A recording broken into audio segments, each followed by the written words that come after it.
Hello and welcome to Precon Decon, the video series where I deconstruct the pre-constructed decks of Magic the Gathering's history. In this video we're going to keep looking at Dragons of Tarkir, and we're going to move on look at Relentless Rush, which is a black and red deck. Let's take a look at the deck list. We've got 20 creatures, 7 instants, 2 artifacts, 2 enchantments, 4 sorceries, 25 land, mana curve off the side there as usual. Let's dive in and start looking at the cards. So the foil face rare is Boltwing Marauder, so 3 a black and a red for a 5/4 with flying, which is, pretty good stats. Whenever other creature enters the battlefield under control, target creature gets +2/+0 till end turn. So this deck, it's meant to be like the alternate timeline Mardu. So in the last set we had the Fate Reforged, they had the dash mechanic, which meant you could pay a dash cost, play it from your hand, and they would get haste. But end of turn they'd go back to your hand. So it's really nice actually. This is a nice synergy with it. That you can play a dash creature and give it the benefit from this and gets +2/+0, or if you don't want to play a creature, with dash, you can just play a normal creature, give something else the +2/+0. So yeah, I think this is like just a perfectly fine effect. Like, it's really nice turning basically every creature you play into also like a small buff spell. I think is pretty nice.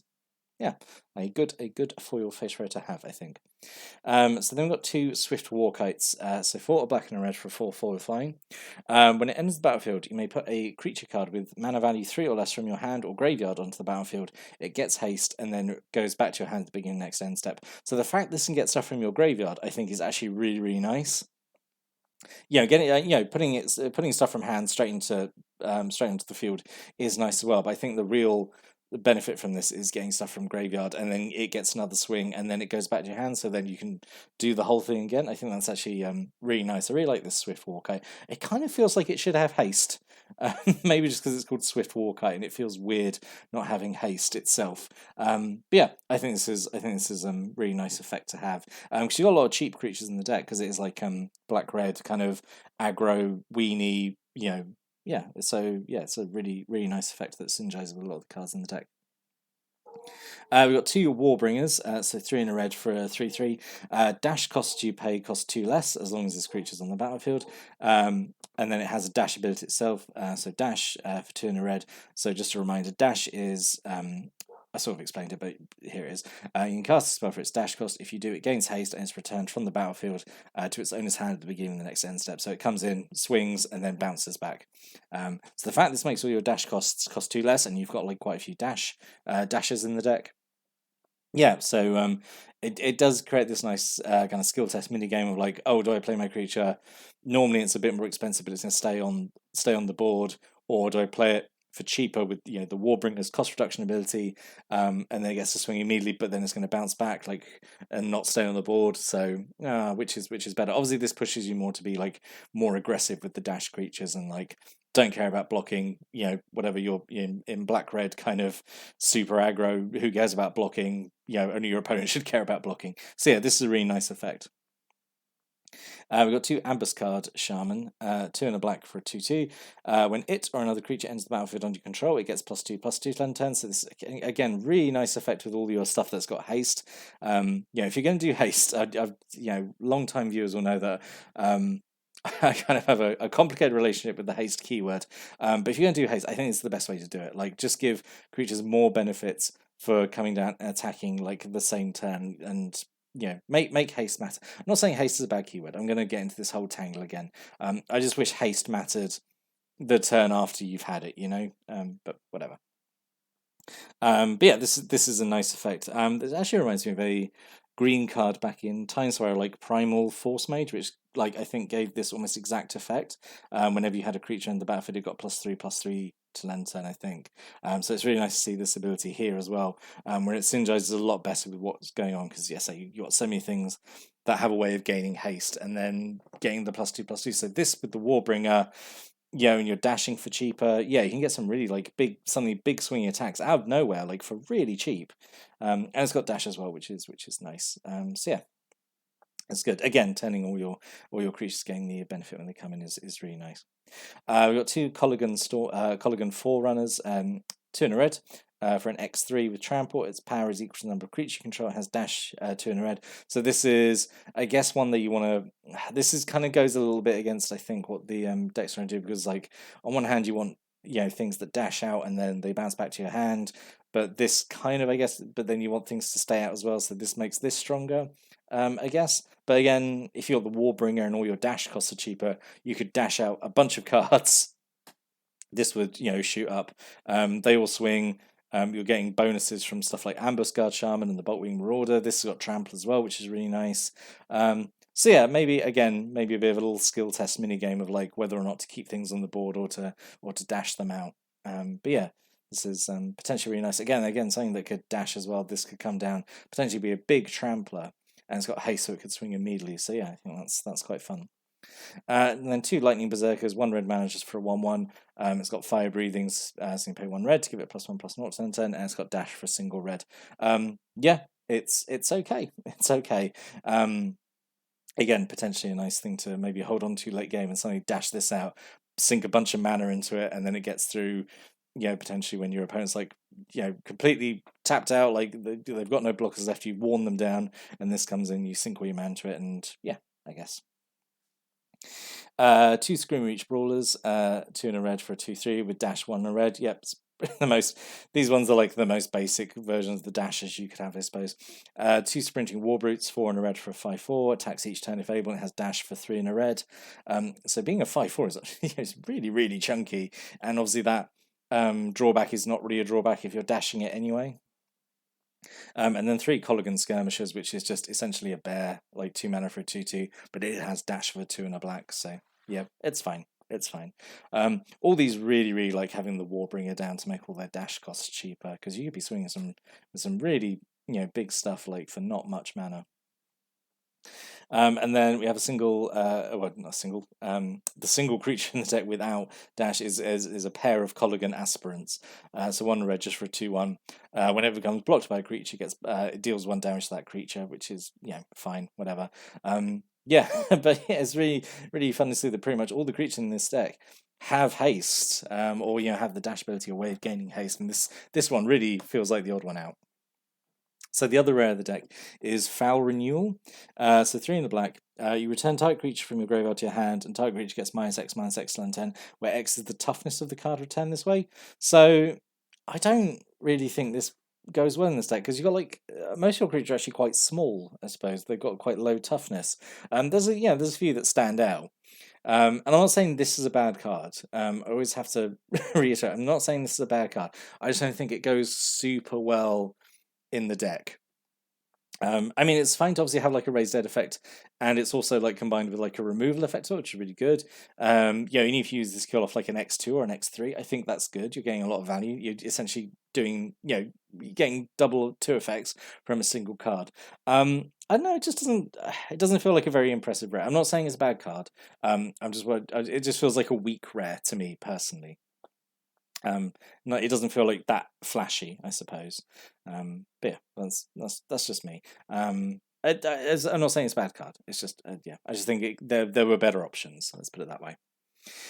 And then we've got 2 Impact Tremors. So 1 red for an enchantment. I'm really surprised this is common actually. Whenever a creature enters the battle for dungeon control, Impact Tremors deals 1 damage to each opponent. This is obviously here to combo with all the dash stuff, so you can dash it. You don't even have attack with it. You could just immediately bounce back and keep replaying your dash stuff, and just keep getting these triggers of when your creature enters the battlefield. So yeah, this is a great card. I think for any 2 mana, it hits each opponent, which is really nice. I think this is a really good card to have in here. It goes really nicely with all the with the other cards, other synergies and stuff. A single Foul Tongue Shriek, so a single black mana. Target opponent loses 1 life for each attacking creature you control. You gain that much life. This can potentially do so much for like 1 black mana, I think. Even if like you're swinging with, I don't know, like 3 creatures. Let's be kind of conservative about it. Like 3 creatures, 1 black mana to make them lose 3 and you gain 3. I think it's like pretty solid, right? And if if you're going completely all out, you're swinging with like, I don't know, 6, 7 creatures. You could just cast this and like just win before even getting to combat damage. So yeah, this is really nice. I really, really wish there'd been more than 1 in here, because I think this is great. And it's a really solid common. I think it's because it's just 1 black mana and it has the potential to do so much. I really like cards like that. A single Foul Tongue Invocation. This is the Dragon's Matter spell, which we've seen in like every one of these decks. So 2 in the black as additional cost to cast Foul Tongue Invocation. You may reveal a dragon card from your hand. Kind of the same problem we've had in like in all the other decks. Like you've got like 4 dragons in the deck. You've got the foil face rare, the 2 dual color uncommons, and then the monument. So yeah, again, like four dragons.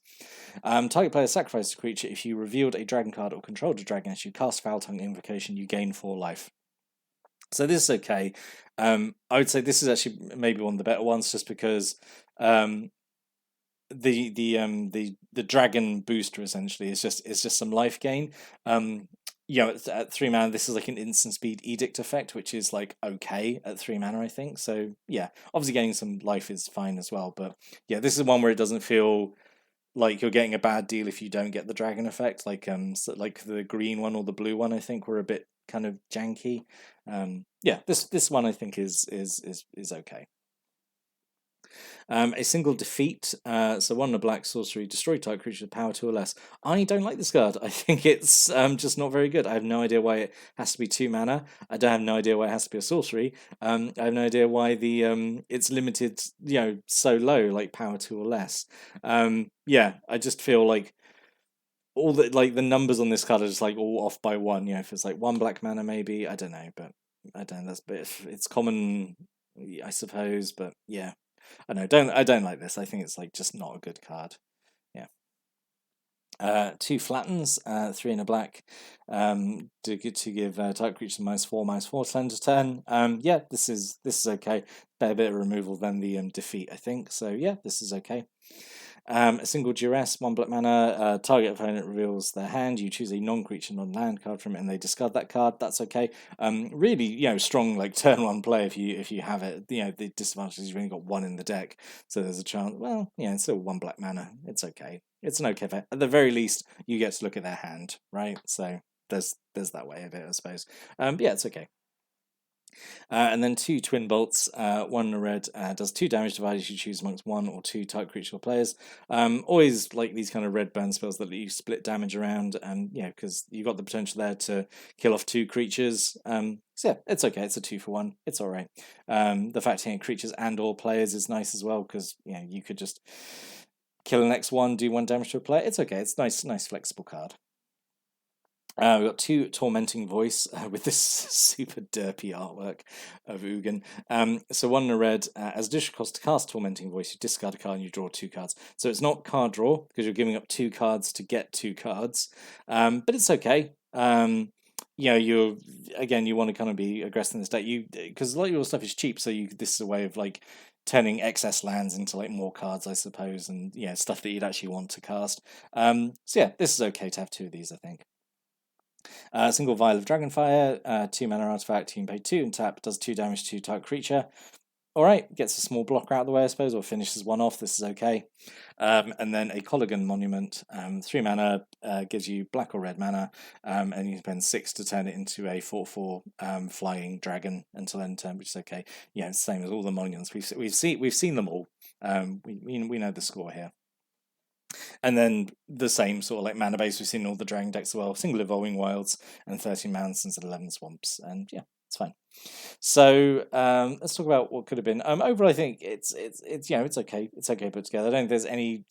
The defeat is actually pretty bad. I wish defeat had been another like the Foul Tongue Invocation, the one that makes them lose life to any attacking creatures. I wish that had been another way. But overall, I think like the selection of creatures is okay. As an alternate rare, instead of the oh god, what was it? Foul Tongue Invocation, Foul Renewal. Instead of that, I think Pitiless Horde. I think this would have fit a bit better. So it's 2 and a black for a 5/3. And at the beginning of your upkeep, you lose 2 life, but it has dash for 2 and double black, so you can cast it. And then it's just a really big creature for its cost. But it's going to drain you away, or you dash it, you bypass its downside, and then you have like a 5/3 haste. So I think that would have been better than the Foul Renewal. I think, as I say, I don't think Foul Renewal is a bad card. It just feels like a weak rare to have. It's like not that flashy or impressive to me personally, which is why I think a an intro pack rare should be. But then just other kind of combat tricks here. Reckless Imp, just because it's like the only dash card I think that wasn't included. And it's got flying as well, which gives it a bit of evasion, which is, I feel, important. So that's okay, it's just a 2/2 with fly. It can't block whatever, you're going to be dashing it anyway, and having a 2/2 haste with flying, that's fine. And then Volcanic Rush here is a combat trick to give all your attack creatures +2/+0 and trample to 10/10. You've got quite a few boosts in here because you've got the Bolt Ring Marauder that does +2/+0 whenever you play a creature. You've got the Ambuscard Shaman that gives +2/+2 whenever a creature comes into play. So, quite a few buffs in here, and then you throw in Volcanic Rush to give a board wide +2/+0 and trample. That could have been okay. Like, just one of these I think would have been all right. But yeah, overall, I think it's like fairly solid. It's not too exciting to me. I do appreciate like all these kind of synergies of like dashing and going back to your hand and like replaying it and stuff. And you've got the Impact Tremors. I think is one of the all-star cards in the deck, honestly. But yeah, it is fairly solid. It's not too exciting to me personally, but I think it's solid. I think it would have played okay. Like it's just a really solid like black-red aggro deck, isn't it? I think it's okay. But if you got any thoughts on the deck, any stories or comments or thoughts or opinions about either the deck as a whole or the cards in it, stick a comment below. I'll give those a read. I always like doing that. But I'll be back next time. I'm going to look at the last Dragons of Tarkir intro pack. So until then, thanks for watching, listening, and have a great day.